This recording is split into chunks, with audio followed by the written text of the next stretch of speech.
Welcome to Speak of the Devils, the premier podcast for Sun Devil football. I'm Brad Denny with 3TV.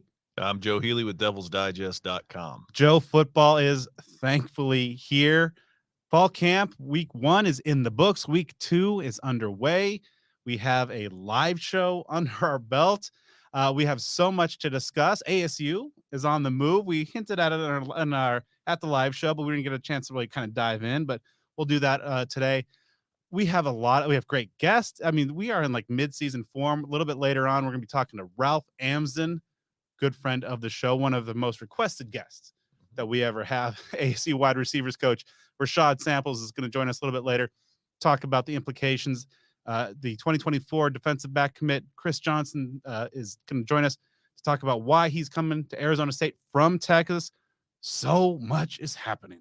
ASU football, ASU sports has a new conference home, at least for 2024 and beyond. The football stadium has a new name. This past week, quite frankly, can be called the most significant week off the field in Sundell athletics in our lifetime. If we're not talking about bowl games and big runs and Rose Bowls and things like that, we are talking about an all-timer, one for the books as far as what transpired last week. It was exciting. It was nerve-wracking. It was every emotion that you typically always feel as a Sun Devil fan. At least this time, however, it had a very positive ending. So things are bright. As you mentioned, football season is here. Fall camp in full swing. We are just about, 3 weeks or so from the opening game to the season. So this whole off season, wondering how things are going to develop type of mentality, that is shifting away and into real life of what will be happening for this 2023 season for ASU. Year 1, of course, under Kenny Dillingham. Just so much to discuss, so much to break down. And we got a lot of interesting developments going on in fall camp that we will be breaking down as well. Quarterback battle, Joe. I mean, we were talking about that there might be one guy head of the pack coming out of spring, but things are getting a lot more interesting. We got a lot of great guests. Just it's about time we just kind of dive right into the whole thing. So Sun Devil football is in the express lane on its way to the 2023 season. And if you're jonesing for a new vehicle, like you're jonesing for this season to get underway, your first call, your only call, needs to be to Jones Auto Group. Jones Auto has been servicing the state of Arizona and the Sun Devil community for more than 50 years with multiple locations across the state, and they are as strong as it gets when it comes to their support of Sun Devil athletics and the ASU community. You already know that each year since NIL came into play in college sports, that Jones Auto Group has had NIL arrangements with members of the Sun Devil football program, including 4 players for the 2023 season that are driving some sweet rides courtesy Jones Auto Group. And please believe me, it is your support that allows Jones Auto Group to play such a pivotal role in ASU's NIL strategy. Now, Brad and I have referred multiple close friends to Jones Auto Group, and the reactions are all the same.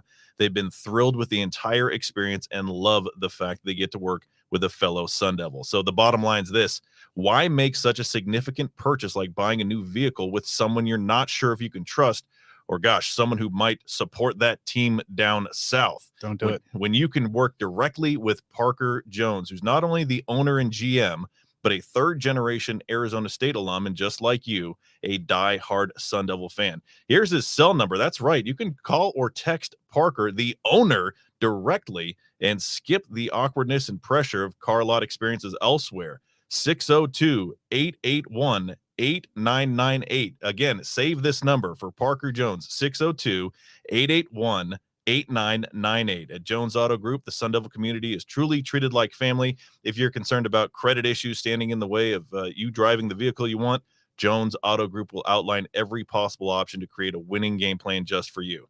If you want to see how you can save money on tax dollars that you'd pay on a new vehicle, that's a very interesting thing. Yet another unique advantage that Jones Auto Group can discuss with you. Check them out online. Browse their inventory of new and pre-owned vehicles at jonesautocenters.com. Jones Auto Group, Arizona's best since 1970. All right, so always excited that to have Parker Jones Auto Group and coming back for another year. But let's dive into some news, Joe. And so we gave our live show audience kind of the sneak peek, a little look at the biggest news that we probably have coming into season 13. Because again, as I said at the live show, Joe and I are just too pretty just for podcasts. We're going to be on TV, folks. Speak of the Devils is coming to Arizona's Family Sports Network. That's right. the same channel that's going to be broadcasting your Phoenix Suns, Phoenix Mercury, and Phoenix Rising FC. We're going to be on. We're going to be joining those airwaves as well. Season premiere is coming August 30th. That's Wednesday. A little bit unusual because we have, of course, the season opener the following day on Thursday. But right after that, every week thereafter, we'll be on your airways on Thursdays in the evenings, kind of contingent on the Sun's schedule. So it's a little TBD, but also a re-air on game day, Saturday morning. So get to see these faces a little bit more. Yeah, we're fired up for that, of course. And naturally, the podcast version that we've had for 12 plus years now, that's not going away. So we're going to maybe double dip a little bit there. But a great opportunity. Very thankful for what's ahead in that regard. That's kind of, if you're wondering why we've been doing more of this video stuff in these last few weeks, kind of get the hang of this side of things, because it is a little different life than when we have the microphones. I don't have to worry about looking into cameras and getting my hair done. I've been combing my hair more times in the last month or so doing this show than I have, I think, in the last 3 years, working from home and that sort of thing. So yeah, we're fired up just to add some new opportunities that we can work with, bring things to you in a different way. We're going to be going every week. So we're going to have a bevy of guests, bring some folks out of the woodworks, talk about some things over the course of time, as we have experienced in the last year. And we know it's not going to change. There's really no downtime in college athletics now with the transfer portal and all the madness. And of course, ASU going to be shifting into the Big 12 in a year. So there will be, I'm sure, a lot for us to discuss both on the podcast version and on TV for the next year and beyond. Yeah, that's right. So again, it's going to be over the air, just like that's kind of big thing is, if you guys follow this kind of sports news with the whole Suns drama, Bally's, they were only available in about 800,000 homes, but now what's over the Arizona Family Sports Network, over 3 million homes in the state. So that'll be 3.5 and channel 44 on the antenna. But if you're Cox Cable, that's channel 13 in Tucson, Cox channel 19, and antenna 13.5. So more details and exact times will be coming at you. But August 30th, season premiere, Speak of the Devils, the TV version. We've done radio, we've done podcasts. Now we're taking over TV. It's multimedia empire. Full takeover, absolutely. All right, NWO style. Let's go. I saw somebody tweet us like that we should get like shirts in the NWO font or something. Well, you got my attention. I forget, it was Prestigard maybe? It was somebody with a great idea. We'll see about that. Okay, so let's dive into some actual football news now that we've got the big thing, the TV show out of the way. ASU has been making some roster moves, and this is one that kind of has showed that Kenny Dillingham is putting his money where his mouth is in terms of establishing a culture with this Sun Devil football program that he's going to give some players chances, but if you're not on board, there's not a spot for you. Most recently, linebacker Juwan Juju Mitchell, who came over from Tennessee, had previously played at Texas and Butler Junior College, was looked at and we talked about as a key part of this linebacker group that had some depth concerns because he had some talent there and some young guys, but not a whole lot of experience. But simply put, Juwan Mitchell was not buying into this culture, and he is no longer a Sun Devil. Yeah, I mean, that's unfortunate on the field of play because, like you mentioned, it's a position group that had a lot of issues last year, and you lose your top few players at linebacker heading into this year. So depth and performance were issues. So to bring in a transfer like that who had quite a few accomplishments at some major schools, that was very intriguing, but that doesn't add up to too much if you're not getting along, if you're not treating people the right way. So that has resulted in what it has, and ASU is going to move forward from it. Yeah, and he was the second of the dismissals on the defensive side of the ball in recent days as embattled, I guess you could say embattled cornerback Isaiah Johnson is finally let go from the team. Of course, he was a guy that came in as a heralded 4-star prospect a couple years ago as a defensive back and flashed some of that potential last year, but I believe it was the Stanford game he had kind of a breakout, saw a lot of playing time, but then got in disciplinary issues just immediately next week. So just really had a hard time kind of getting that head on straight. And so after being, I believe, also entered the transfer portal this past offseason, withdrew, came back to ASU, was given a number of chances, but ultimately, again, did not fit the culture outlined by Coach Dillingham. So he is no longer a member of the program. Yeah, that's unfortunate that did not have a positive, happy ending, at least not at Arizona State. Like you mentioned, all the talent in the world. but just wasn't able to keep it all together last year or even into the early stages of this season as well. It's frustrating to see a circumstance of a guy who gets out there and plays at a high level. Like, this dude can be a starter and a contributor and a key player on this defense for years to come, and then, as you mentioned, a week later, for some disciplinary, very avoidable disciplinary issues, and then heading into this season again, it was relatively clean slate with the new coaching staff, but it just didn't work out. Kenny Dillingham had some positive comments about him, at least, good things about him as a human being, good things about him as an athlete, and just saying that this is one of those circumstances where a change of scenery is probably going to be best for him. So, hopefully for him, he finds a new opportunity, settles in. It's a positive environment for him so that his college career can progress and end on a higher note than it's been at the rocky encounters that he's had at Arizona State. So wishing those guys, the better things ahead with wherever they land in their respective careers. But after ASU made the big move on Friday, as in the middle of our live shows, in fact, when the news became official that ASU was moving to the Big 12. Now, we had known that they had great success on the recruiting trail recently in the state of Texas. Rashad Samples and Brian Carrington have their deep ties there and really paid off in the 2023, 2024 classes. And so far, and now the 2025 class has got off to a really great start.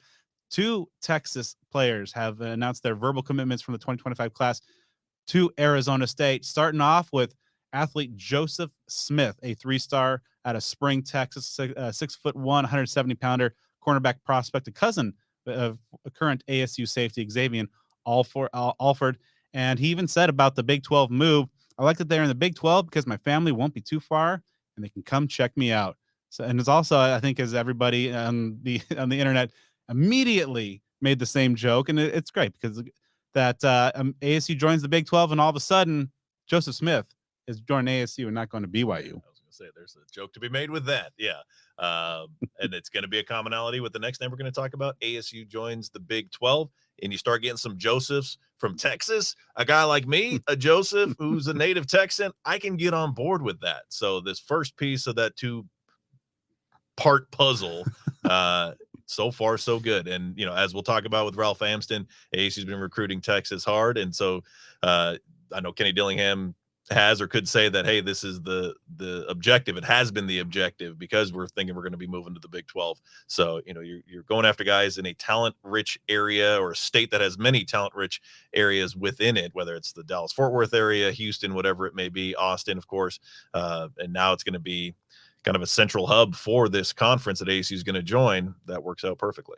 And then not too long after that, the second Texas Joseph Jojo Albright, a high 3-star prospect per Rivals, also out of Spring, Texas, 5'11" or 5'10", excuse me, 160-pounder defensive back, also joined his commitment. So that's now 3 2025 commitments. So again, we're still months away from the 2024s being able to sign. And of course, ASU landed a quarterback, Michael Butter Tollefson, a high 4-star earlier in the year. So ASU's off to a pretty good start. Just 3 commits for the a year out class, and I believe that has him placed in the top 10 per Rivals. I think I saw 8th, something like that. Now a lot of teams haven't done too much work, but that's a great start, and that's the things that you want to see materialize, because if recruiting, that it's a couple years ahead that these coaches can really build those relationships. So this, even the 2023 class, of course, Kenny Dillingham's first class, even the 24 class, they're a little behind the 8 ball because schools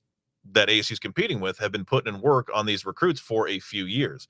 I think it's that 25 class where ASU is really going to be able to strike. Not to say that 23 wasn't good, because it was. It's not to say 24 won't be good, because it certainly has some potential for sure. But 25 is where it could get really, really interesting. And obviously by that point, ASU will be firmly playing in the Big 12 conference, and it won't just be this thought for the future. So far, so good, across the board in recruiting and stuff that I think Sun Devil fans can get excited about. All right, and so some other exciting news to kind of round things out, going back a little bit off the field. So this is our 13th year of the show, and we are excited. You mentioned that Jones Auto Group is coming back to support the show this season. We have a new sponsor that we're really excited about. I know I'm very personally excited about. If you follow me on Twitter, Home Field Apparel is back, and they're going to be sponsoring our show this upcoming season. and it's great. I love the Good brand. Joe, you got some pieces from their collection as well. 150 schools now from their premium licensed collegiate apparel. I just love the vintage designs. For our YouTube audience right now, I'm wearing I purchased before the move, but a old Cincinnati baseball shirt from the oh geez, what was the Dodger pitcher? Sandy Koufax. That's it. He went. Oh my, yeah. So anyway, it looks great. I wouldn't have known that before yesterday when I was doing some research on incoming Big 12 teams for baseball. I would have been like, I don't know, Oral Hershiser, Fernando Valenzuela. Yeah, but I got it. So absolutely. So yeah, obviously, a tremendous, awesome collections that they have. The Sun Devil collection, and we partnered with them when they launched their initial ASU drop last year, and then they had a refresh recently that included one of the best designs. Joe, have you seen like the Stomp the Bus shirt that they dropped down there? That one's solid. I love the ones that they ran through. What was it? About a year or so ago, if I'm not mistaken, when we got involved with them. Great products. I love the soft shirts because I'm not a tiny dude, and so not everything always fits well. So the soft ones, I always appreciate that, and that's what they got. So a ton of good looks, and I know that people within our community, our circle here, are very supportive of it. So yeah, it's awesome. Very, very grateful that they're supporting us all year long. Yeah, and so the really cool thing that really jumped out to me is just the vintage designs. They really dive deep. They pulled in the ASU collection. I know this was a little bit divisive in the ASU community, but I loved them. They found some old sparky proposed redesigns from the early 70s that looked like just some wild designs. Yeah, some great stuff there. And also, of course, we all have friends and family in our orbit that made some poor college choices and went elsewhere, but Homefield's got you covered. Over 150 different schools, and this week they are dropping a Kent State line on Thursday that is some absolute bangers. I'll probably be picking up a couple things there, and then some refreshes of some upcoming. I heard some future ASU neighbors in Kansas State, and Mizzou. And the best thing, our listeners can get 15% off your first purchase at homefieldapparel.com. Just use offer code SOTD23.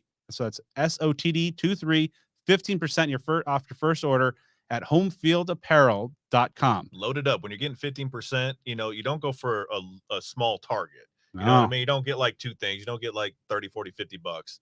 You got to spend, that's the strategy in life, right? You add it up, you load it up so that 15% can add up to some big bucks of savings. At least that's what I do in these situations. Absolutely. And here's a pro tip. Download their app. There's a shirt of the day section on there that they'll cycle through 4 different shirts. ASU comes up there an awful lot, and you get a great discount on those as well. Make sure you get those too. So really happy to be partnering with our friends at the Good Brand at homefieldapparel.com. But as we were talking about, ASU has been making some news of their own on the recruiting trail in the state of Texas, and one of the key men behind that success is wide receivers coach Rashad Samples. So I had a chance after a recent practice to catch up with him and ask him, what this move to the Big 12 and a more Texas-focused future for the Sun Devils is going to look like, and what kind of impact it will have on recruiting. So 7 practices into fall camp. How do you think your group's coming along? We're doing okay, man. We got to find some consistency. We're too up and down right now. I think the heat gets to us at times. We got to learn to be a little bit more mentally tough and finish days. With the quarterback competition, obviously the rotation there, how do you help your guys come along, kind of build that chemistry, even though there's not as of yet a QB1? Yeah, we just got to do our job. That's the main thing for us. We got to go out there, we got to block on the perimeter, we got to make plays when they throw it to us. So no matter which quarterback it is, we got to space the field and we got to threaten guys vertically. And we just got to do our job. And from then on, everything else will handle itself. Of course, the big news heading to the Big 12 next season. Obviously, the Texas ties are there. Kenny mentioned the other day that it's kind of been the plan. The focus on Texas was kind of like in preparation for this potential move. What has that been like, just from a recruiting standpoint, to just have that kind of foresight and also kind of pave the path forward to this move? Oh, it's been awesome. The kids from Texas, that Big 12 region, and even the kids from Arizona, they're excited to play in the Big 12. They're excited for the opportunity to compete. The kids from Texas are excited to be able to go home for a couple of days. I mean, a couple of games throughout the season. And it's going to be fun. It's good. Have a little experience there, been able to have some success there. So I think we're going to be able to accomplish big things when it comes to recruiting and when it comes to continuing to build our roster. Overall, just what do you think the move is going to mean for this football program as a whole? Obviously, it's going to it's going to be big for us, especially, again, when it comes to recruiting, especially in Texas. You know, it just allows those guys to feel a little bit more comfort knowing that we're going to come there and play those games. And I think it's a good opportunity to continue to test ourselves. There's a lot of great teams in the Big 12. Obviously, I was at TCU. They were one of the teams in the championship. Kansas State. I mean, there's a lot of tradition and there's a lot of really good teams that we're going to get to line up and challenge ourselves and compete in a really rich, in a conference with a lot of rich tradition.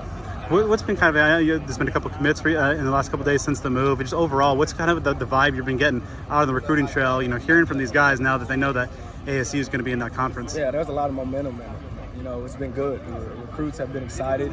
They vocalized their excitement. They've reached out. They've texted. They've been calling. I mean, they're excited. It's created some momentum for us, and I think it's going to continue to. I think it's going to continue to keep going. I think we're going to be able to continue to land recruits during this cycle, during the season, and this class. I'm excited about this 2025 class. And then, talking about this year's team, the slot battle seems to be going like Stovall and Gio. How do you think things are shaping up with your options in the slot? Yeah, those guys are competing. We've got a lot of options in the slot. And then the good thing about it is you got a lot of different guys. And you got a lot of depth and a lot of guys with different body types. So you even got guys that you can move in the slot like Elijah Badger or Jake Smith, who plays every position, even Xavier Guillory. We got a lot of guys who are very versatile. But as far as those two guys, they've been competing their butt off and they've been making plays. Jake Smith's guy, battled some injuries throughout his career, a little bit in spring. How do you think he's coming along now? It seems like he's found a kind of groove of good health. Yeah, Jake's having fun, and I think that's the most important part. I challenge Jake every day. I'm on him. I ride him hard, but he finds a way. He finds a reason to smile every day, and that's what excites me about his game. That's what excites me about him as a person because he's uber talented.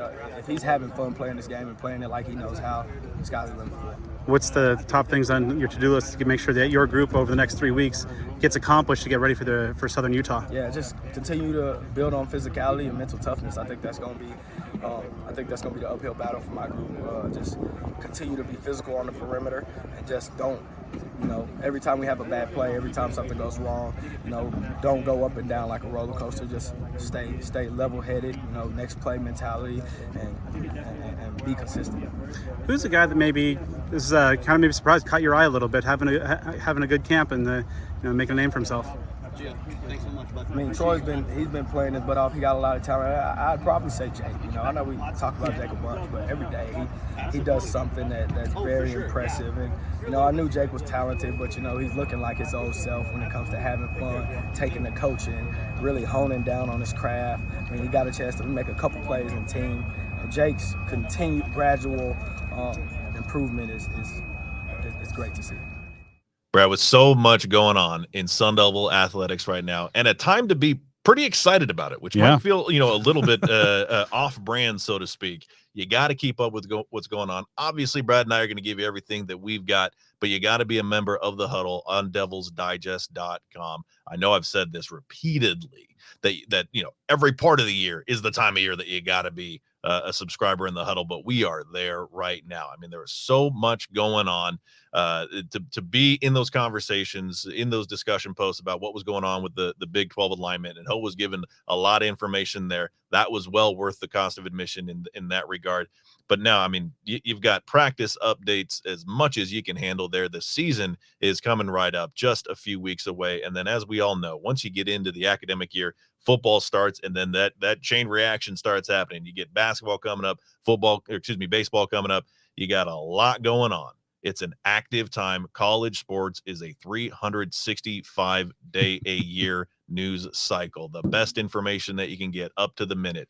devilsdigest.com. Become a subscriber there. Of course, being a subscriber to devilsdigest.com gets you premium content access across the Rivals network, so you can get your share of information from across the country, whether it's recruiting, you want to get a little behind enemy lines, learn about other teams ASUs might be playing now or in the future. They got you covered. Again, devilsdigest.com. Yeah, one of the big discussion topics in the Huddle, of course, is the move to the Big 12 and how it all came about. And so, in our live show, we had great guests. We kind of really focused on that and dove in, but this will give us a chance to kind of really dive into what we think this means. And I think it really kind of plays out in like kind of two parts. The move to the Big 12 and kind of everything that kind of preceded that, and really kind of the mismanagement and the death of the Conference of Champions, the Pac-8, the Pac-10, and the Pac-12, now the Pac-4. And it Maybe just the Tupac pretty soon, depending on what Cal Stanford do. yeah, I mean that's a good way. I mean, you like your chance to win that conference title and get the playoff spot. Have you seen this website? I mean, it's complete baloney, but Pac4.com. my It's goodness, like we crazy. have some teams. Like it's is that what it is? Pac4, I don't know, whatever the web address it is. Buddies of mine sent me that last couple of days. It's pretty funny. It is absolutely it's great, but it's also sad because it just kind of sucks that the Pac-12 is going away and that the fashion in which it happened, Joe. Because I mean, like the blood of the conference is on a few different hands, some more than others, but obviously Larry Scott, we've talked for years about his incompetence and what happened there. And then surely we thought George Kliavkoff would come in and had to be better. And quite frankly, he really wasn't much better at all. But of course, they were both enabled by the conference presidents. And Michael Crow was one of Larry Scott's most ardent supporters. And when Crow met the media and we were talking to him face to face this past Saturday, he said that we were the stalwarts fighting for the Pac-12 until the last ditch. And a lot of folks probably were rightfully, I think, critical of him because it did seem like there was a lot of doubt up until ASU finally did make the move. That would they make the move necessary when you saw that last summer the LA schools bolted for the Big Ten, and then of course Colorado was the domino, then Arizona, and just like would the ego and stubbornness that ASU leadership had shown, would it prevent them from making the move, like taking the life raft off, but ultimately did not. But overall, it's just sad that the Pac-12 is dying and going away, and that all that history, tradition, the rivalries are going away. What made it so special, the West Coast presence was so special. But at the same point, like leaving and going to the Big 12 was the right move. Yeah. Objectively, it is sad. It's a conference that has more than 100 years of history and some great teams, great moments. ASU has 2 Rose Bowl appearances that obviously would not have happened if they weren't in the Pac-10, Pac-12 conference. And you think of these games that we've seen, whether it's on whatever end of the spectrum, the how exhilarating it is to have beaten USC in 2011 after more than a decade of defeats, to have victories over Oregon, good Washington teams, to play in the Rose Bowl against UCLA and all these, storied programs, storied venues, series and rivalries that have so much to them over the decades of time. Yeah, I mean, there's no question about it that it's sad. Now, it can coexist in the world that it can be sad for the demise of the Pac-12 to happen, and also know that you need to get out of there as quickly as possible. I mean, it's like a relationship where, yeah, we had good times, good memories, but things got toxic real quick, and you know what? They ain't going back. And that was the case with the Pac-12. There was no salvaging it. Obviously, that writing's been on the wall for a little bit. It just all came to a head. That the trickle of things happened last year with UCLA and USC departing, but then with Colorado, that's really when the floodgates opened. And then the last few weeks, it was just a free for all. So, you can have both those things existing where you can, again, have a bittersweet feel to it.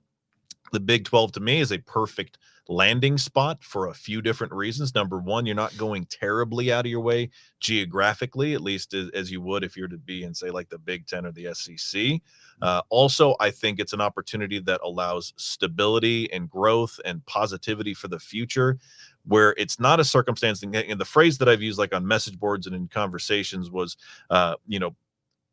like winning a battle to lose a war.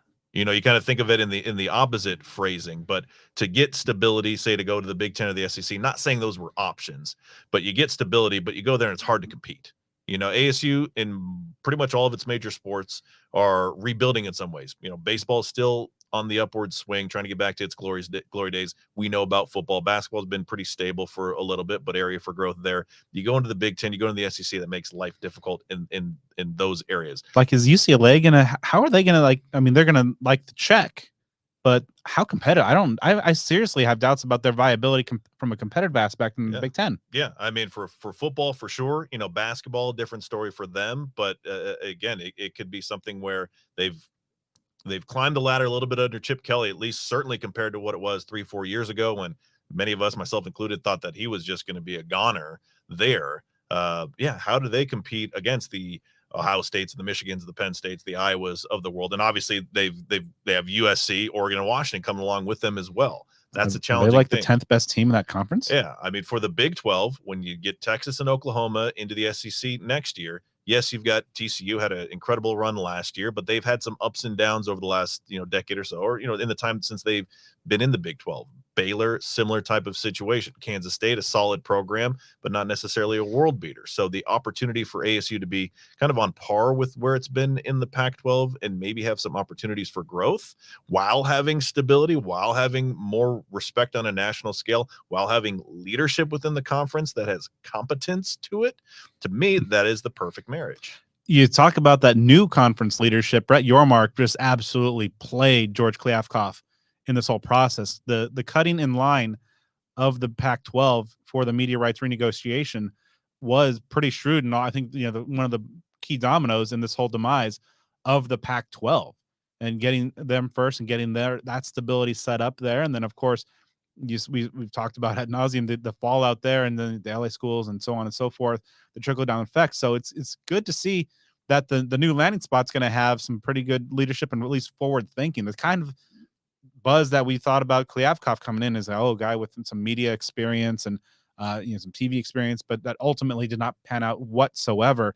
But it's interesting, I think, in how this all plays out in the grand scheme, because obviously we're in almost a power 2 situation with the Big Ten, the top dog in terms of dollars, SEC money kind of driving everything, and then kind of the Pac dying. So then you have the 4 major conferences. The ACC is tied with their grant of rights until I believe the mid 2030s. So they're in a situation, you see like the Florida State drama, they're trying to get out some issues there. So you got the Big 12 kind of in that safe number 3 spot, but is that noticeable gap between those top 2 dogs and number 3. And so I'm wondering, while this does provide stability, and the ASU did, or Michael Crow did confirm that it's a full media share, so ASU will be coming in at that like $31.7 million payout. So that's good for the Sun Devils in the short term. But I'm just wondering how this plays out ultimately over the course of the next 7 to 10, maybe the end of the decade, how things look. And does this go to kind of that super conference? And people have made the thing like with TV really kind of running the sport now. Is it just kind of like a ESPN conference and a Fox conference? Or do you have the eventual breakaway of just kind of the bigger schools and then everybody else? So I do think long term, though, like ASU was well positioned in terms of just like the market, the school, the size, even though it is not a premium brand, a blue blood in a traditional sense, that ASU would probably get a seat at that table. But I think the key thing here is in getting the immediate financial stability, but also being in a place that you can compete over the next 3 to 5 years and kind of position yourself for the inevitable next shakeup of the sport, whatever form or fashion that ultimately takes. Yeah, I mean, this isn't like a 30-year mortgage that you're riding out. You're going to be in, and get comfortable. This is like a short-term potential situation. At least the way that you look at it is saying, okay, we just got to get situated in a better circumstance now for the foreseeable future, and then see how things pan out a decade or so from now. But talking about that competition, and that's where I think it's very intriguing. So if we're kind of going down some of the major sports, for football, I think it's generally pretty lateral move, and if not even advantageous for ASU. I mean, if you compare the top dogs in the Big 12 that will be there next year compared to what ASU has faced in the Pac-12, and the Oregons, even the Washington's been up and down. They have a playoff run, and they're obviously at a high point right now. Oregon State is playing good football. USC is what it is. UCLA is gotten to a successful point. So you lose that competition. Of course, you're bringing Utah with you. That's had an incredible run so far. But again, it's an opportunity for ASU to get back to its typical standard, that 6 to 8 win mark, and maybe do a little bit better. Men's basketball, that is going to be a major challenge. You're getting into the Big 12, which many would probably call the one of, if not the best conferences in men's basketball. But that's an opportunity, for ASU to be able to recruit for both high school, junior college, of course, transfers as well, that, hey, you're playing in this premier conference. You're playing against Kansas. You're playing against Baylor. You're playing against Houston. Obviously, Arizona, Utah are coming along with as well. Colorado, of course. So that's an opportunity. Did a little research on baseball, and that's going to be something that I think is very unique because, again, when you're losing the Texases and the Oklahomas, TCU, Texas Tech have had some runs, but there's no data in the Big 12 that compares side by side with the Pac-12, like the run that Stanford's been on lately. Oregon State being what it has. It has a national championship in the last 5 years. UCLA had a down year, but they have been very good of late. So ASU can jump into maybe that top 3 to 5 range, which is what it's been in the Pac-12, if not better. So I think that's a great opportunity. I'll throw wrestling in there. Got my team McGee, Mikael McGee, my man. That's going to be outstanding because the Big 12 is undoubtedly like the second best wrestling conference behind the Big 10. There's no SEC for wrestling, so you still have Missouri, Oklahoma in there.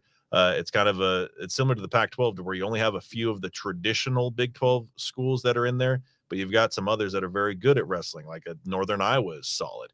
ASU comes in there and they can really do some damage. A big thing, we'll talk about this, months maybe when we talk more about wrestling as we did last year. But the Big 12 last year got about 2 to 3 times the amount of automatic NCAA tournament berths that the Pac-12 did. Pac-12, you gotta kind of win your weight class, got to win the conference championship, maybe come in second. You're having guys that are finishing 4th, 5th, 6th that are getting NCAA tournament berths in the Big 12. What does that mean? ASU can send more guys to NCAAs, can get more team points. It's been a top 10 team each of the last 3 years with what you could call restrictions in the Pac-12. You open that up in the Big 12, it's tough to match up with the Penn States, the Iowas of the world, but ASU can really continue to climb that mountain as a national brand. They're going to have to go again against the likes, again, Missouri, Oklahoma State, one of the most storied wrestling programs in the country. So the competition will take a definite step up, but I know Zeke Jones and his staff will be chomping at the bit to get on the mat with those guys. It's going to be real fun and exciting to experience a whole new conference and, I do think that the football parity is very intriguing because I think this year is going to be kind of maybe a rebuild, retool for Dillingham and the Sun Devils. But I think when you get to 2024 and you don't have a program that in the Big 12 next year, that's the historical level of a USC, of an Oregon, or even I think a Washington, and then you see, as you mentioned, the success Utah's had.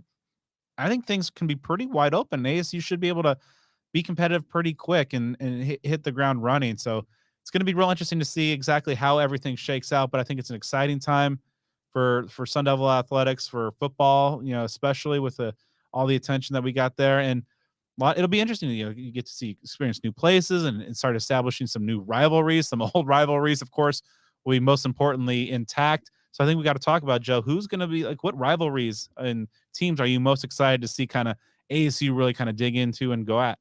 The first on the list for me is going to be TCU for a few reasons. Number one, Fort Worth, one of my favorite places on the planet. For those of you who haven't been to Fort Worth, the Stockyards, whenever ASU basketball is obviously playing out there in December, but whenever that first football game in Fort Worth happens, whether it's 24, 25, whatever it ends up being, get out there. It's an awesome time. And plus, that is a team that, depending on how, if they can continue at a high level, I'm not saying they're going to go to the national championship game again this year, but if they continue to play at a high level, then that's going to be, a big dog there. Outside of that, gosh, just like the Iowa States, the Kansas States, these ones that are kind of like these blue collar teams, especially like a Kansas State that has had success throughout the years, doing so in maybe a non-traditional fashion. I know that at least in the past, a lot of junior college players and a Bill Snyder, that sort of thing. Just these matchups that either we have seen rarely or not at all. I know that you did some research, and there are a few programs that ASU has never played in football that are in the Big 12 conference. So that's going to be interesting. And then it's just going to be, like playing like Cincinnati, at Cincinnati is going to be almost like a otherworldly experience because it is a unique team to be in the Big 12. You don't think of Cincinnati in the Big 12. Granted, you probably don't think about Arizona State when you think about the Big 12. So, I mean, the list really goes on, and you're going to, again, see some matchups renewed. Like ASU had some, memorable, sometimes for all the wrong reasons, games against Houston in like the 80s and 90s, like the David Klingler game in Japan. The 1,000 yards of offense. Weird deal. When my dad was working here for Channel 3 and he went to Japan to cover ASU football, like that actually happened. It was either 89 or 90. There was like it wasn't like a bowl game per se, but it was like a special game. Yeah. So there have been these games played over the, the history of time. Again, some renewals of old matchups and some that are literally brand new, have never happened, not even in a bowl game or anything like that. Yeah, so looking that up, ASU's never faced Iowa State or Kansas. So interesting. It'll be good. I've always had a kind of a soft spot for K-State, going back to Michael Bishop in like the 97, 98 seasons. That team was fun as hell. And so, and the one that ASU played in the Holiday Bowl when they had, L. Roberson and Darren Sproles, Terrence Newman, those guys, in a competitive game that ASU played there in that 02 season with, Terrell Suggs, Sean McDonald, Andrew Walter and company. So again, there are, some storylines. You might have to go back into the annals of time to connect the dots, but there are some things there to it. Yeah. And so I think ultimately, I mean, you obviously the Territorial Cup is still intact. I know Joe and I are going to, feud over this, going forward. The rivalry with Utah. So this doesn't help I was hoping that they wouldn't go and that like SMU would go in, so it could be a total thing. So yeah, this does not help my narrative of UCLA being it. Maybe I'm going to totally go down with that ship this year and just really go overboard with this is the last iteration of the rivalry. So that's something that could be put together. And as a side note on that, it'll be interesting to see what happens with these teams that now for this year comprise the Pac-12 conference. Will you see non-conference games just to kind of keep some of those going? I hope so. Will ASU play UCLA? Maybe, not immediately. Obviously, these games are filled out, for the foreseeable future, but handful of years down the road, will you see some of these happen again, just to kind of keep some of those things alive and allow people to renew those? I mean, it would be a smash hit. I mean, it'd be weird, but good, 5 years from now for ASU to play a non-conference game, at the Rose Bowl or something like that. Husky Stadium, that view. Let's get back. Do that and you could do that like in in September. Oh, that's true. Play in Corvallis in November. September instead of November, December, whatever it is, with all these, cursed games in the late fall, early winter in Corvallis. Play there, week 2. Let's do it. And I know a lot of fans are really excited. Maybe not peel back too many layers of the onion there, but really excited to go at BYU on a pretty consistent basis. Yeah, I mean, there are obviously a lot of storylines between the population of Provo and a lot of Arizona. I mean, there's just a lot to it that makes it make sense as far as if you were to hand pick teams that are not in the traditional Pac-12 that would make sense to be conference rivals. I mean, they probably are the number 1 team on the list as far as that goes. So yeah, that, and I know it's a real clash of lifestyle between BYU and its typical student and fan base, and perhaps ASU and its typical student and fan base. So that sort of opposites attract when it comes to creating a potentially good, whether you want to call it a rivalry or just an annual matchup. That's one that's going to be a renewal, because ASU's played them across the board in all sports several times over the years, and so that's almost a renewal of things. ASU leads that all-time football series 20-8, by the way. So Brad, I mentioned it, at the top of the show, and if we're talking about off-field stuff, so we're not talking about, a run to the Rose Bowl or a 2013 divisional run, those sort of things. I mean, this past week, which really was, like 3 days of chaos, in my lifetime, the most significant week in Sun Devil athletics history. And the only other things that I could even think of, just knowing what I know historically, whenever it was that the decision was made for ASU to join the Pac-10 in the 1970s, obviously that took shape in 1978, but of course it happened before then. The creation of the Fiesta Bowl, because that helped create a platform for ASU to be on a national stage. The events of 1958 with Frank Kush being hired, ASU becoming a university, Sun Devil Stadium, that was its first year. Those are the things, and those are huge, huge things. Those are all that I can really think of as far as, isolated periods of time where things happened, again, off the field that were so dramatically significant for Sun Devil athletics. I mean, it's hard to truly do the significance justice and properly put it into words, because obviously this is not just the conference realignment, but the naming rights deal with Mountain America Credit Union that helps $4 million a year. That's good stuff right there. So it's really hard to put into to words. And I don't know if the fans truly fathom it because it was such a chaotic time and still feels that way. But I mean, this is landmark shape shifting stuff, or at least has the potential to be for ASU. Yeah, and it's interesting because there's also the kind of the roller coaster element to that time frame of that 48, 72 hours of just like you're wondering if ASU is going to get get off the sinking ship in time, because you wonder, because some of the previous decisions by the leadership perhaps maybe indicated that there was a chance that maybe they would go down with the ship. And even Dr. Crow mentioned that, they were fighting tooth and nail to the last ounce to try to figure out a way to make the pack whatever work. But ultimately, then of course you move, and of course these days college sports is such a multi-billion-dollar industry, and everything. There's so much tied up into it across all sports, and obviously the revenue sports of football and men's basketball kind of driving everything. But still, it just, as you mentioned, the consequences and the ripple effect. And then, of course, we might look back at this moment in 5 to 7 years as a landmark watershed type of moment, or a flashpoint of ASU perhaps fulfilling some of their long-standing potential, or perhaps it'll be a footnote. It's interesting because so much has happened. So many dominoes have fallen along the way to get to this point, and many more exciting ones to come. But I think, as we talked about, just getting into a stable conference where ASU has the ability to kind of be financially stable, but also competitively hit the ground running a little bit is pretty exciting. Yeah, I mean, the time period from Wednesday morning of last week through basically the close of the business day on Friday was chaos. We don't need to go through it, step by step, because y'all lived it. We know what happened. The end of Wednesday, real exciting time because things were really shifting in a positive direction. And then Thursday was like, that was a stressful day. Like I like to stop looking at Twitter because I'm like, because that Board of Regents meeting, and people are like, are they going to talk about, like, I didn't watch the things. I was going off Twitter reactions, and then it's like, are they going to talk about ASU? Is this happening? Is ASU not a part of this? Because that was when obviously Arizona, that became official of them joining the Big 12.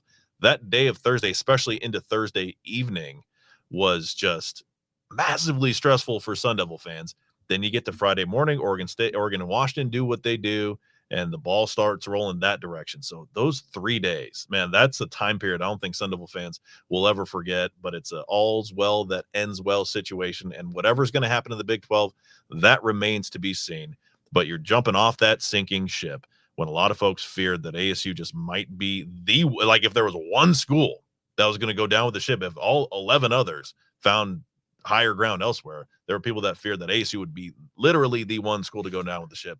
That didn't happen. You get into a more stable position. And also, as you mentioned, as we've mentioned, a circumstance from a competitive perspective, not this deal where it's like, okay, ASU's here now, but dang, this is going to be hard to compete. You've seen that elsewhere with, like, Missouri had a good start to being in the SEC. They were a great Big 12 team. Now they're a average at best SEC team. Texas A&M even having its issues. So you've seen Colorado to the Big 12. Or to the Pac-12, excuse me. You've seen these scenarios. Now, obviously, Utah is the counterpoint there, but you've seen, and I'd say TCU as well. But you've seen this go right, seen it go wrong. So yeah, that speculation that's going to materialize, and that's something that ASU fans who just want to be negative for the sake of being negative, if they were to have that disposition, not to say that I'm seeing it, that's a conversation for another day. But in this major win, major relief for Sun Devil fans, just about globally, that the Pac-12 officially in the rearview mirror. Yeah, and it just goes back to the sinking ship metaphor. It sucks that the ship's going down, and you perhaps have a lot of family heirlooms on it that are going to be lost in terms of the rivalries and the experiences and things that just made Pac-12, the Pac-10, Pac-12 just so unique. Rest in peace, Pac-12 after dark. Maybe the Big 12 can work some magic there in that phase. But it's an exciting new future. We did a toast at the live show, like, farewell, good riddance to the Pac-12 refs. Good. I'm gonna catch myself before I start using profanity. But anyway, no one will shed a tear to see that depart from their lives. That much is clear. We just gotta get through one more effing season with them. But it's gonna be, brighter days are ahead. The the coffers should be in pretty decent shape. You mentioned with not just the media rights deal, but of course, the new sponsorship with Mountain America Credit Union with the stadium. And again, or as I said in the live show, you as a fan are not under no personal obligation to say it. Just enjoy that your school is budget is getting helped by that. So it's going to be a very exciting time, Joe. Yep. And before we move on to catch y'all up on what's going on in fall camp, as we know, this 2023 season for ASU football just a few weeks away. Believe me, you gotta step into this new season in style with some new Sun Devil gear from Cactus Sports. Located at 514 South Mill Avenue in Tempe, you can put together the perfect Sun Devil fit from head to toe in one stop with the best ASU merchandise around at Cactus Sports. At Cactus Sports, they are as passionate about making sure you look your Sun Devil best as they are about supporting the maroon and gold on game day. Can't make it to the Mill Avenue location? Start putting together your ultimate Sun Devil gear wish list online at cactussports.com. Go ahead and stock up. They offer free domestic shipping, ground shipping on orders over $75, and all clearance items are buy one, get one 50% off. Follow them on Twitter, Instagram, and Facebook at Cactus Sports AZ. Cactus Sports, ASU alumni owned since 1992. Think local, buy local, be local. All right, so let's dive into fall camp, and there's some interesting developments over the first 8 days or so, Joe. Week 1 was in the books, and they started off a little, as expected, and kind of helmets the first few days, and then moving on to shells before the first full pads practice on Saturday. Now week 2, and then pretty soon they'll be heading up the mountain to Camp Tonazona. But center stage, obviously, the quarterback competition. Now coming out of spring ball, Trenton Bourguet was ahead of the pack there. He was by far the best quarterback there. We went over that. If you listen to the show, you know exactly kind of the details. So obviously Drew Pine had an uphill battle, and so far he's fighting that battle pretty well. Now this is not to say that Trenton has had a bad camp. He has not. He's had some really solid days getting after it. He had a really good day a couple days ago as well. This is just more to the Drew Pine has looked like a much better player. He's taken some leaps and bounds. Even Kenny Dillingham talked and referenced himself about the Taylor Kelly battle or situation back in 2012 with a guy who struggled in spring, but then made strides over the summer and put together a pretty fall camp. And I think this gap has now closed considerably. Now, I don't want to say necessarily, maybe it's not to a point where it's a coin flip, might not be far away from that as well. And some very crucial practices ahead in the rest of this week, and especially at Camp Tonazona. Now, obviously, the bonding and brotherhood and the team chemistry element is such a big part of this quarterback position, but also this quarterback battle. Kenny has said a few times that he's not going to make the decision, that the team's going to tell him who the quarterback's going to be in terms of just how he sees his team or his team resonate to whatever quarterback ultimately wins this job. So Pine still has a little bit of some of the tendencies we saw in spring in terms of maybe taking a little bit longer in the pocket and making some decisions to take off a little bit. But also, I think he's made some great strides. He is by far taking more shots downfield and attacking, putting pressure on defense than Trenton. He's also, I think, done better in terms of his decision-making processing. There's one series in a team session late last week really caught my eye. I think it's probably the best sequence we've seen from Pine as a Sun Devil, where he hit Elijah Badger on a good sideline out routes for 2 big considerable gains. And then under pressure, he evaded and didn't run and scramble, but just used his feet to buy time. Ultimately, Tevin White was able to break free, and Pine found him in the back of the end zone for a touchdown. So I think it's really exciting. I mean, this is a guy that has come from Notre Dame, won 8 games with them, leading the offense. Now, granted, it's not necessarily I'm not a quarterback wins type of guy, but he did play in some big time moments, and after some struggles, he's made progress. And I think that is worth noting. And I think we have a very interesting battle to watch. And if you're heading up to Camp T, I think it should be very interesting viewing for y'all. Yeah, I mean, the comparison to that 2012 group with Mike Bercovici, Michael Eubank, and Taylor Kelly is one that has been thrown out many, many times over the last handful of months. And who knows, it might be something that you're almost seeing a part 2 of that. As we all know, Taylor Kelly was pretty much 3 of 3 in that circumstance. And just a few months pass. Not only does he claim the starting position, but goes on to write a lot of history at ASU and win a lot of games, whether you call it a QB stat or not. And I'm, okay either way. He was a leader on that team. And, you ask me, one of the most underappreciated players in ASU history.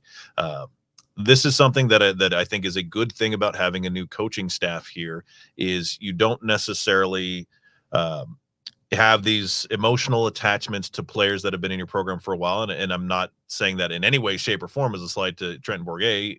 We are both big fans of him, his whole family, very proud of what he's done.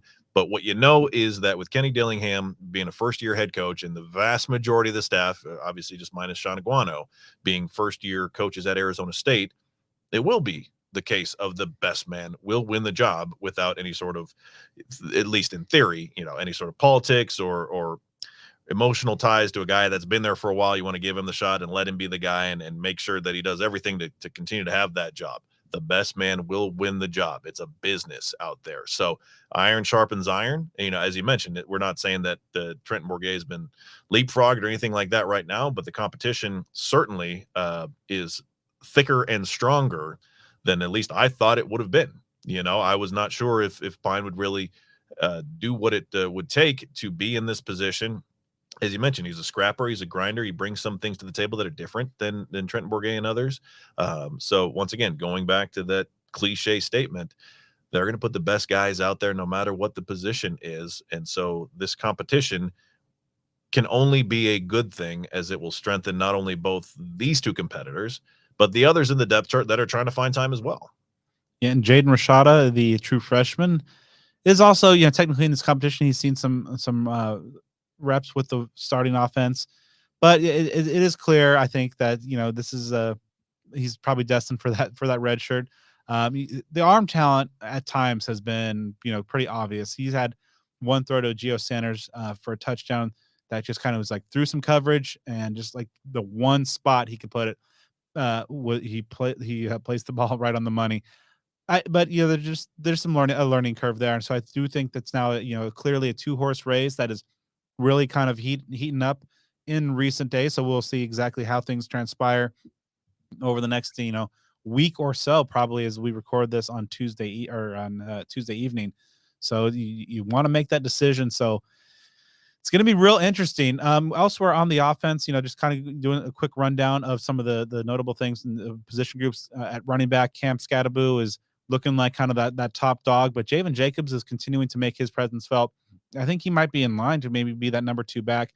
Tevin White and DeCarlos Brooks have had their moments as well. George Hart as well. But I think Kyson Brown has been kind of one of the revelations at the running back spot. The true freshman out of Texas looks the part in terms of his physique, but also some explosiveness. Seems like every practice he's at least caught my eye like 2 or 3 times. Like, whoa, okay, this guy is doing some stuff through some uneven offensive line play as well. So it'd be interesting to see exactly, if he's able to put himself in position to maybe take some reps, or perhaps, maybe he is kind of taking that, 4 games and redshirt type of path.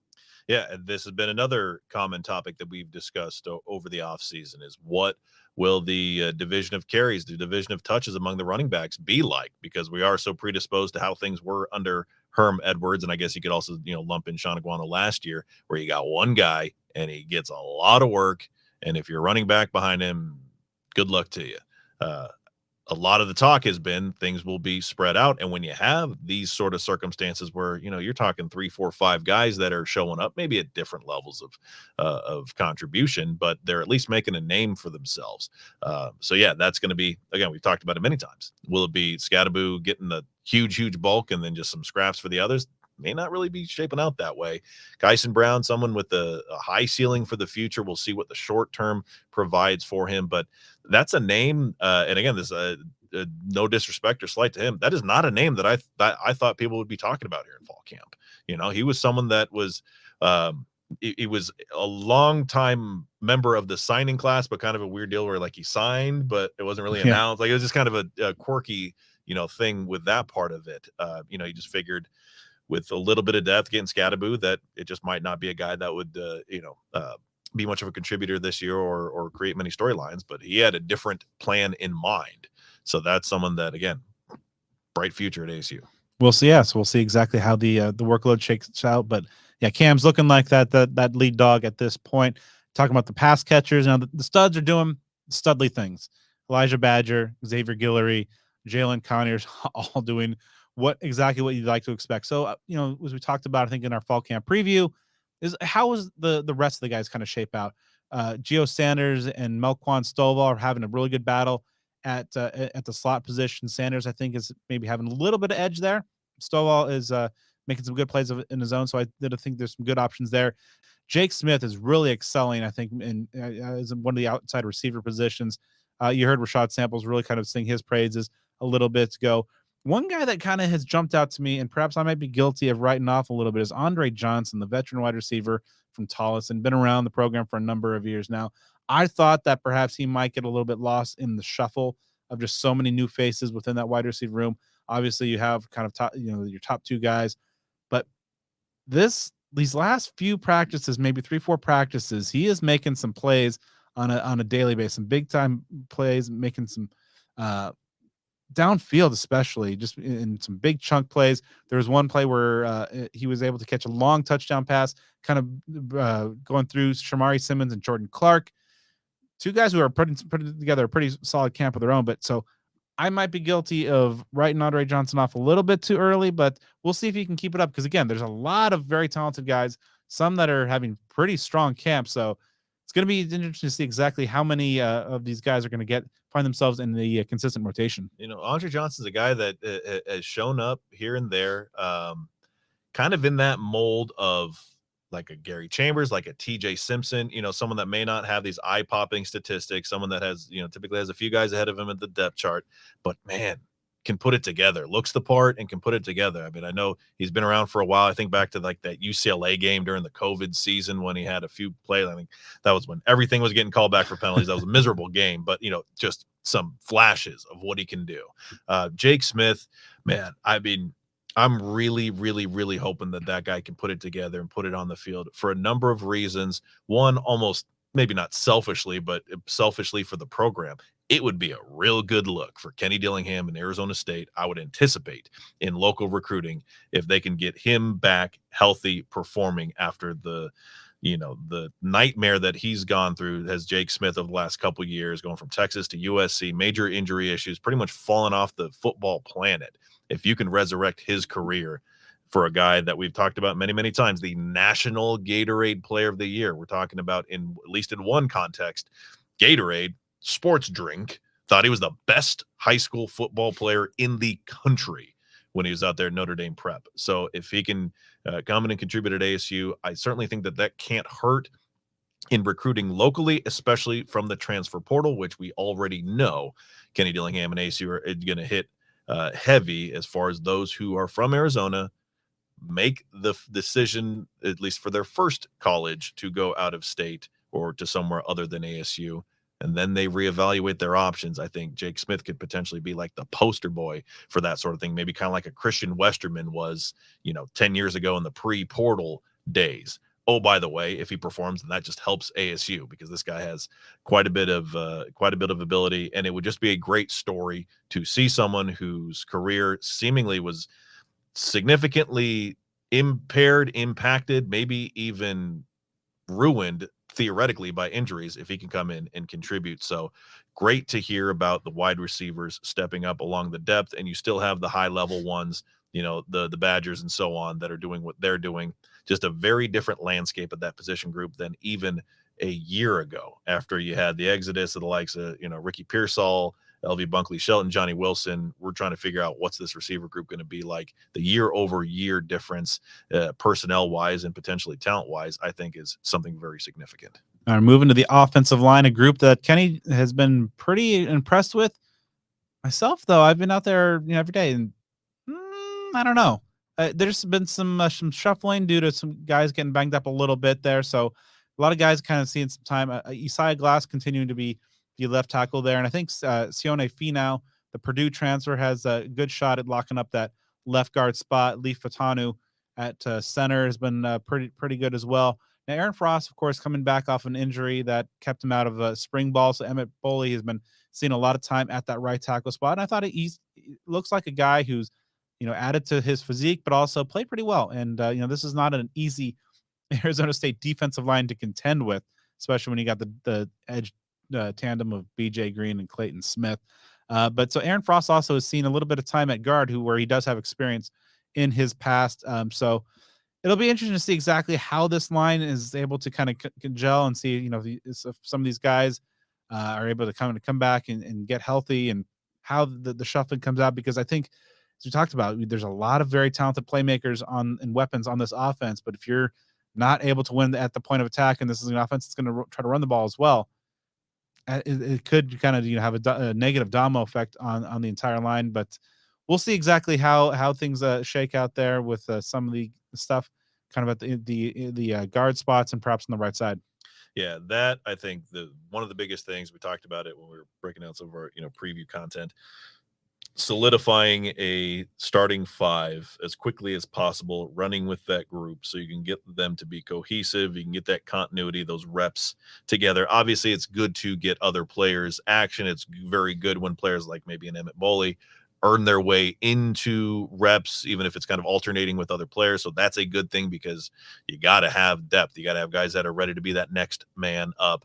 But continuity going to be the name of the game there. So, as long as it's not bad things that are being said, if you're debating whether it's good or how good, as long as the narrative is not necessarily these guys stink and we're screwed, that's a positive, I guess you could say. So, treading lightly on, cautious, mild optimism. Again, I'm not trying to get too terribly excited, but for me, I'm hoping to see a solidified group that they can run with, so they can just have that unit stabilized as much as possible going into week 1.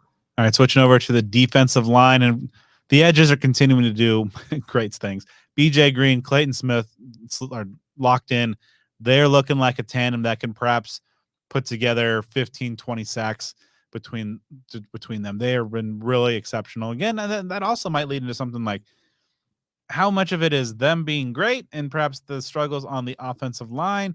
We will see, but just some of the plays that BJ Green and Clayton Smith continue to make on a daily basis really kind of stand out. But the defensive interiors is the place that we were obviously targeting as to one of the concern areas, and to see some of the guys step up. Now, Anthony Cooper, the veteran who's kicking over or inside from the defensive end spot to tackle, he's looked pretty good. But I think one of the revelations of fall camp so far is the play of Michigan State defensive tackle transfer Deshaun Mallory. There's been multiple times in pretty much every practice where he's looked good. And if you caught the interview with Vince Amy that's posted on the Speak of the Devil's Instagram page and YouTube as well, he really was raving about Deshaun Mallory and what he's been bringing to this team. And he needs to, ASU needs to have Mallory play at a high level, because there's not a whole lot of depth behind me. You have CJ Fight, who's obviously the very impressive true freshman, some other youngsters in Sam Benjamin and Tristan Monday as well, but not the whole group is collectively, outside of Cooper, a little bit light on experience. And so you just hope that some of these guys are able to kind of step up, be able to consistently be in that lineup and provide a solid rotation. Because after that group of guys right there on the interior, now obviously it's a very taxing position physically. You just hope that they can hold up and continue to play at a consistent pace. Yeah, Mallory could prove to be one of the biggest additions over the course of the offseason. And if he can be anything even remotely like a Nesta Jade Silvera was last year, that'd be a huge, huge win. Reading good things about Elijah O'Neal at the edge as well. And he's someone that, I was really intrigued by what he did at the junior college level, really hoping that those edges that you can solidify a few guys that can go out there, you can have a rotation and maybe not drop off too terribly much. So, again, areas of confidence at a group that was a major question mark. Again, it's far too early to say it's like a strength or this massive revelation of, hey, we thought they were going to struggle and they're going to be a bunch of studs. The future will tell what transpires in that regard, but little drips and trends of positivity are a good thing. All right, linebacker, we mentioned that Jawan Mitchell is no longer on the roster. He was looked at as a guy that was probably going to, with his experience, was going to probably play a significant amount, if not start. But with him out of the picture, you're looking at a likely starting tandem of Trey Brown, to be expected with the veteran coming over from Wazoo, knows this defense, and Will Schaefer, the local product out of Saguaro, who's had a strong spring and is continuing to look like a guy who can take that next step and be, perhaps that Kyle Soley path, or just a guy who's local, kind of continue to reshape his body, put in the work over the years, finally gets his chance and does pretty well. And it's after those top two guys that I have a little bit of concern. So we'll see exactly how that shakes out. James Jonkum at linebacker and as well as Caleb McCullough, I've seen a lot of reps. One guy that's really kind of caught my eye a little bit is Tate Romney, another local product. Switching over, he was 44 in spring. Now he's wearing that number 24. Seeing some reps with the first and second team defense as well. Crew Jackson, I think, has made some steps forward as well from spring to fall camp. But with Jawan Mitchell out of the picture, again, kind of like defensive tackle, you hope that some of these younger guys are able to take steps forward and that guys can stay healthy to not test your already kind of thin-ish depth. Yeah, Crew Jackson is one that I'm really intrigued by and happy to read the positive things that are being written about him. I know Hode, I'm not saying he made this like direct comparison to him, but kind of put him in the same conversation as like an Eric Gentry as far as just like a tall, long, lanky guy. I saw the words be said. I'm not saying that it's a, one for one type of deal, but if that conversation is being had, that's intriguing. So at least, again, in circumstances like this, when there are position groups or individual players where, you don't really know what you're getting, or maybe they don't have much experience, they haven't proven much, just to see trends of positivity is good. Now, when the product's on the field is when the real test will be there. So this could all amount to nothing, or it could be the first step in a series of steps that leads to some productive play. But linebacker, especially losing Mitchell, you need those top guys to stay healthy. You need them to perform. It's a wonderful opportunity for them, especially a guy like Will Schaefer, who's kind of waited his turn, worked his way up the ladder, started out as, special teams guy, then got a lot of playing time, some starts. So if he can be, my goodness, wouldn't it be wonderful if he followed a similar trajectory like a Kyle Soley, who was a guy that got better and better every single year to the point where he's one of the best defenders in the conference last year. That would be an outstanding breakout revelation if Will Schaefer can follow just a similar type of trajectory this season.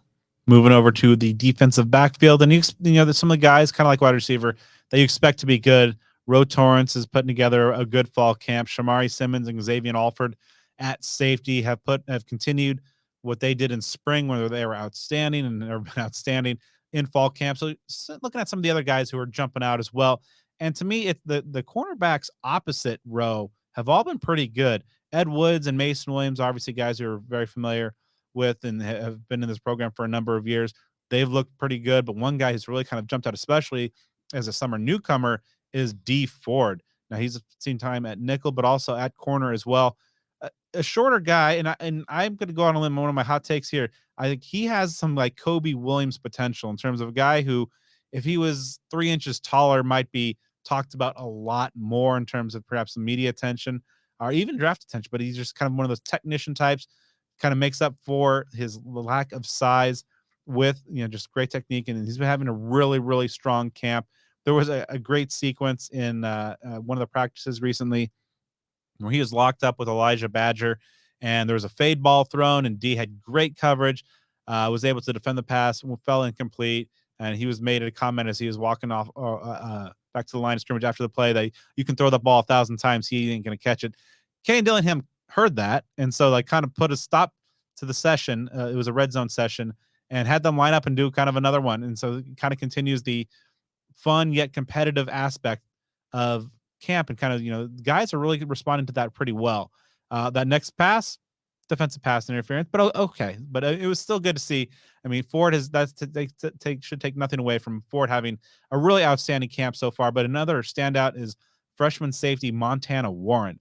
We talked about him as having a good spring, but he is having a really good fall camp as well, seeing time with the first team defense as well. It's kind of just so he figures like he's going to be in the two deep as a true freshman. And I think that, he was a one-time TCU commit. And so he's a guy that obviously has the chops, really entertaining to talk to as well. So he's, I think, a guy that's going to be a good fit and good addition to this defense, because I think the secondary is even with, maybe some of the key departures, there's a lot of returning guys. And even if Xavier Alford, his waiver is not approved by the NCAA to play this year as a two-time grad or as a two-time transfer without a degree as of yet, I still think you have a lot of good quality depth in that secondary. Dee Ford, real interesting. I know he was one of the highest rated, according to PFF, one of the highest rated cornerbacks as far as Pac-12 players for this year. A guy coming from the FCS level. So, there are folks that think very highly of him. So that's one that, at a minimum, adding quality depth. And at this point, the momentum that he has and some of the things that he does have in his repertoire, if he ends up starting or, getting nearly as many reps as whoever that cornerback will be opposite Ro Torrence, wouldn't be a surprise. Yeah, it wouldn't shock me at all if he's a starter. So, these are huge pickups. They've got a lot of depth in the secondary, some things to be unfolded, like you said. I mean, that we'll see what happens, but my goodness, it would be some next level BS if they don't allow these 2-time transfers to play.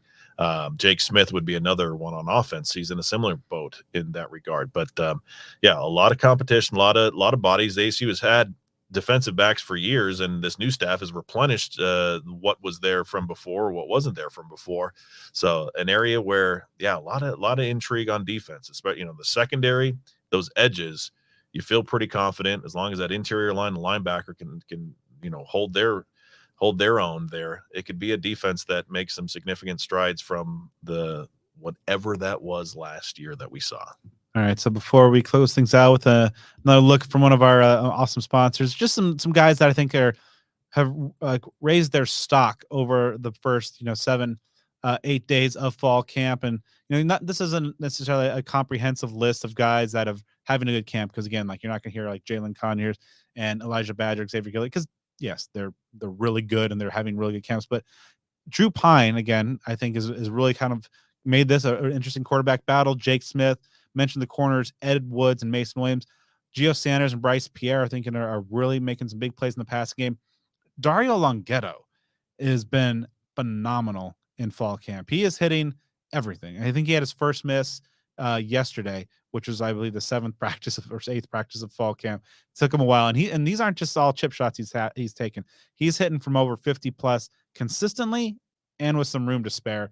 So it's good to see there. And Josh Carlson, the punter as well, is having, I think, the whole specialist. And I talked to both Carlson and Longetto recently. Find those interviews on the show Instagram page and YouTube as well.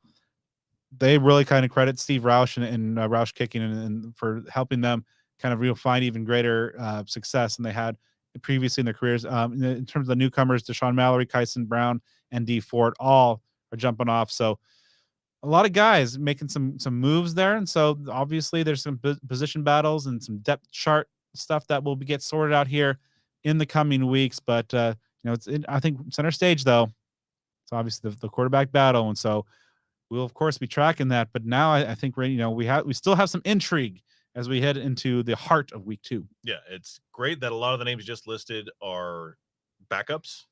So the ones that are, rising the top in terms of providing competition are ones that are behind already established players. So it's not just those top tier guys that are getting it done. It's the ones behind them. Again, iron sharpens iron. Depth is incredible. You get a lot of options that you can work with. It's a win across the board. So I have 2 of the kind of longer ones. Should I do one now and then right after? What's left? Yeah. So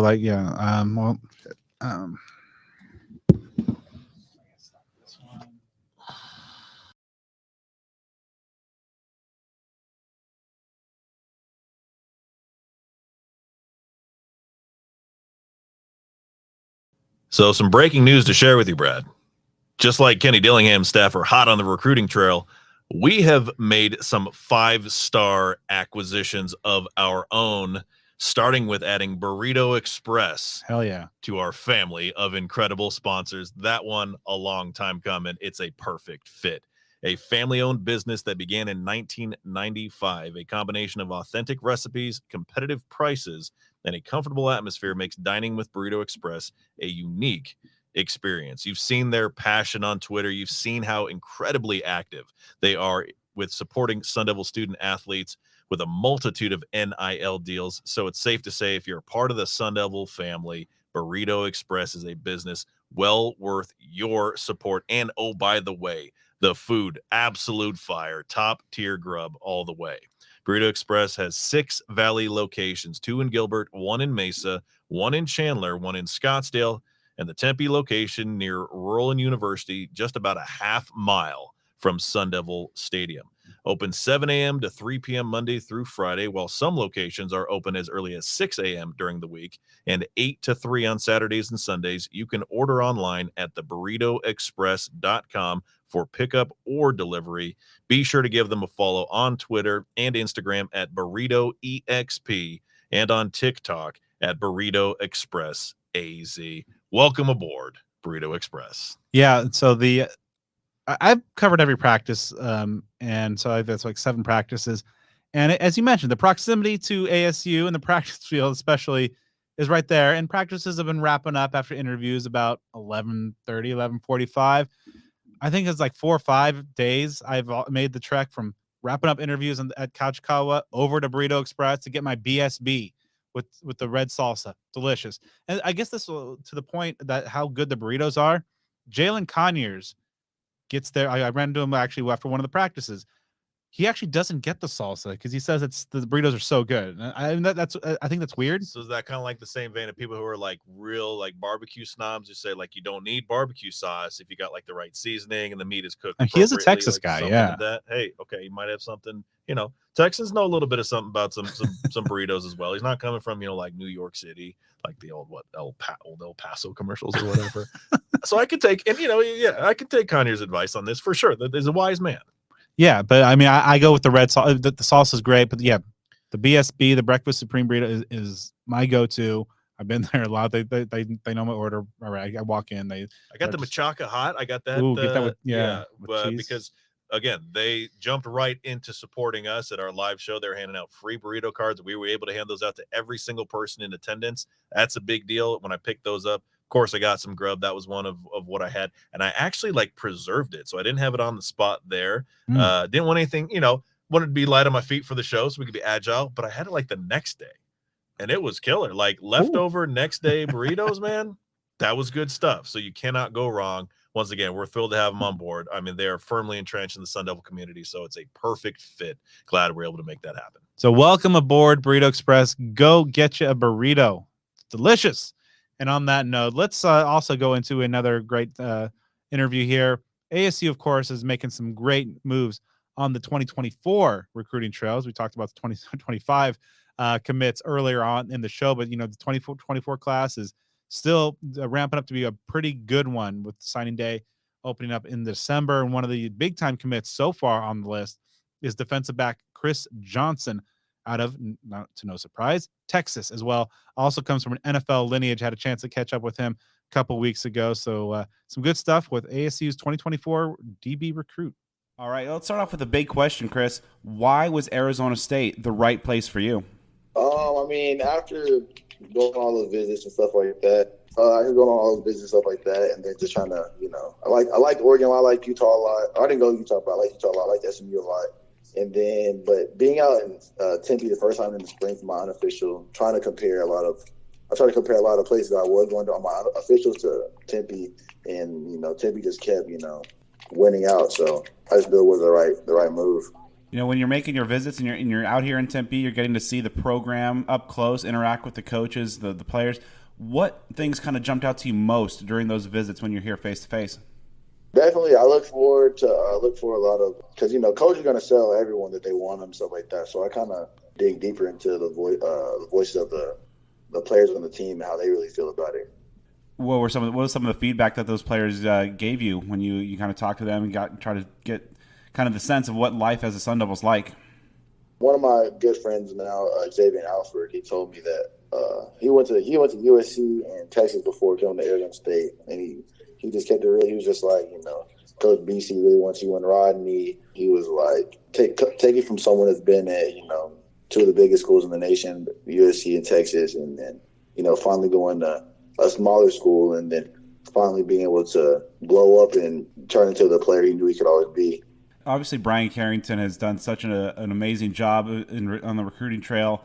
Throughout his stops and now at Arizona State, and just like the last 6 months or so, has really made Texas a huge pipeline into the Sun Devil program. What do you feel makes Brian Carrington such an effective recruiter? I feel like his vibe, and just him being him. Like he doesn't have to sell you anything.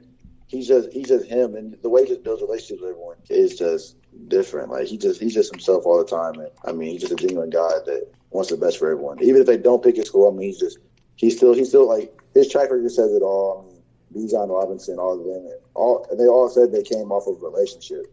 Kenny Dillingham's your future head coach, and obviously he's done a pretty good job of revitalizing the Sun Devil program just in the short time that he's been here so far. You know, a Sun Devil alum in his own right. What kind of jumps out to you about Coach Dillingham and his vision for the future of the Sun Devil football program? Definitely his track record, because like I said, I like Oregon a lot, but then I went to Arizona State right after. And, I mean, him coming from Arizona State or Oregon, you know, as the OC, you know, even though he's one of the youngest coaches, definitely just him, you know, having the track record of never having a losing season as a OC or coach in general, him turning that Florida State team around while he was there, him turning Oregon to one of the top scoring offenses in the nation. So, I mean, just his track record says it all. Just he likes to win. So, I can definitely see him turning around Arizona State. You're obviously one of the most sought-after DB recruits that ASU has been going after in a little bit. You know, obviously, when you're out there on the field, what kind of skills do you bring to a defense? You know, can you give our listeners a scouting report on what you bring?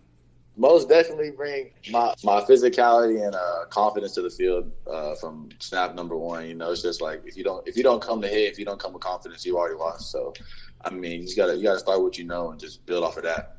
You know, coming from Texas, you know, obviously one of the true hotbeds of football in the country. You know, what makes Texas high school football special to you? And, you know, what, you know, playing in a place that, you know, has such an emphasis on high school football especially, you know, how does that help prepare you for the next level?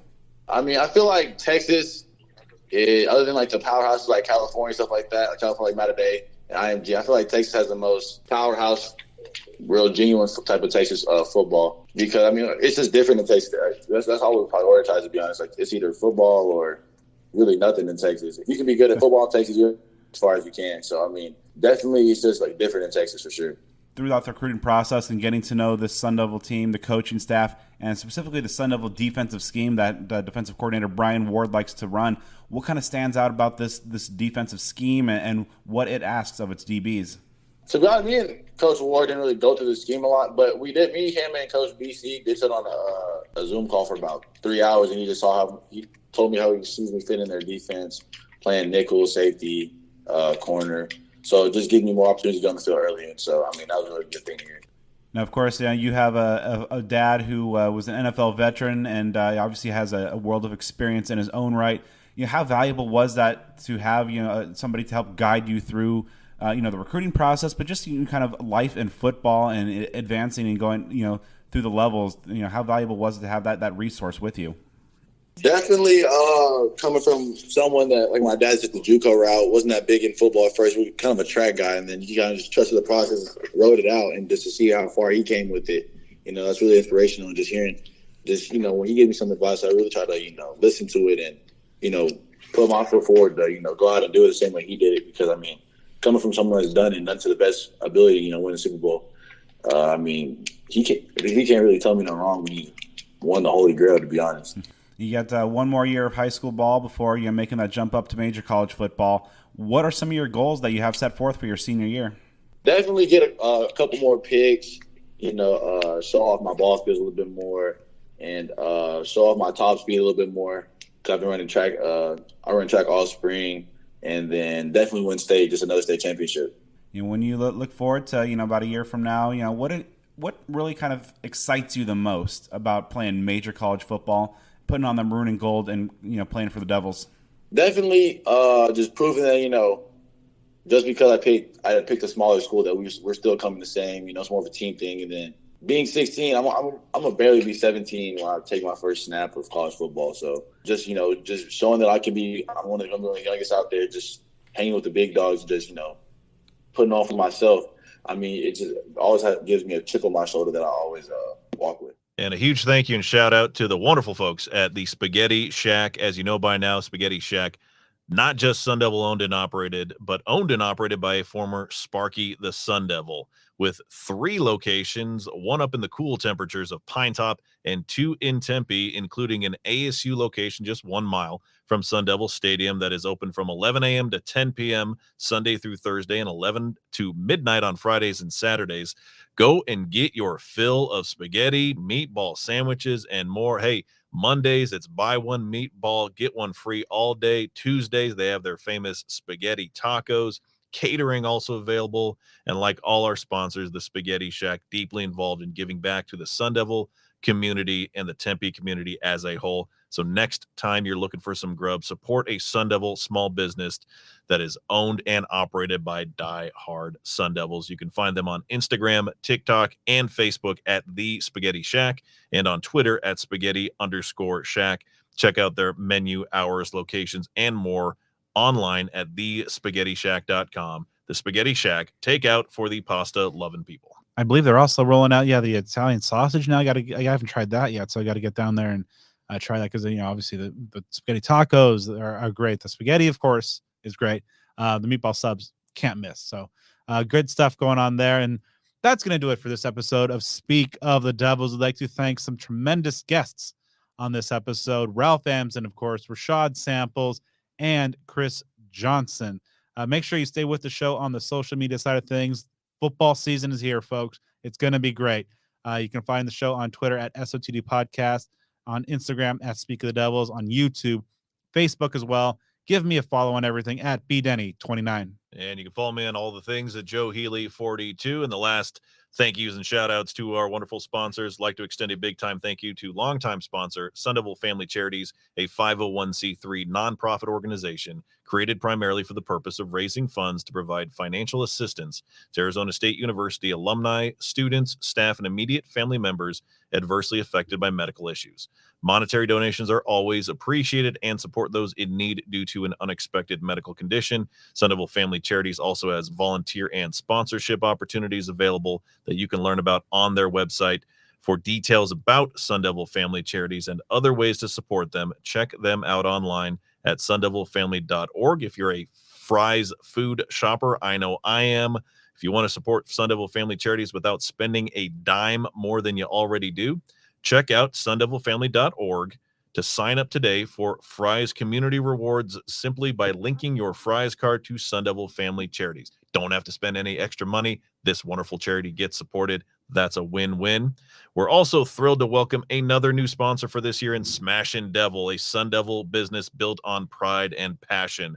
Owners Alex and Karen Ladensack founded Smashin' Devil in fall of 2021. The concept was created from their love of cooking, Sun Devil pride, and desire to serve high-quality food truck fare to the Tempe area.